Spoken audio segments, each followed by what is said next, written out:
धुळे जिल्ह्यातील शिरपूर शहर पोलिसांनी मानवी जीवितास गंभीर धोका निर्माण करणारी बनावट देशी दारू तयार करणाऱ्या अवैध कारखान्यावर मोठी कारवाई करत कारखाना उद्ध्वस्त केला आहे।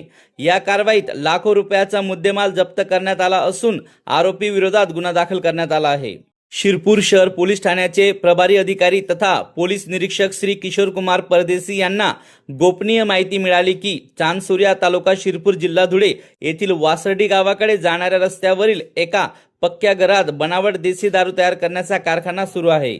मिळालेल्या माहितीच्या आधारे शिरपूर शहर पोलिसांचे विशेष पथक तयार करण्यात आले।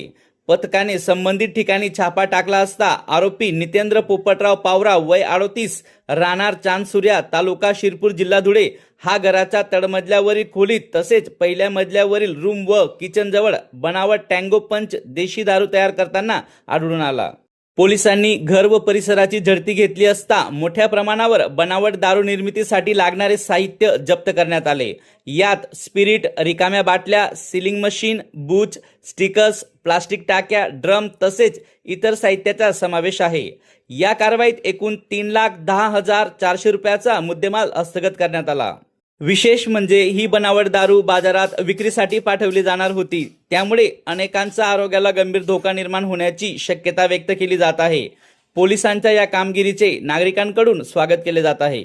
सदरची उल्लेखनीय कामगिरी माननीय पोलीस अधीक्षक धुळे श्री विशाल आनंद, अपर पोलीस अधीक्षक श्री अजय देवरे तसेच उपविभागीय पोलीस अधिकारी श्री विश्वजित जाधव यांच्या मार्गदर्शनाखाली पार पडली। न्यूज 19 नेशनसाठी ब्युरो रिपोर्ट शिरपूर।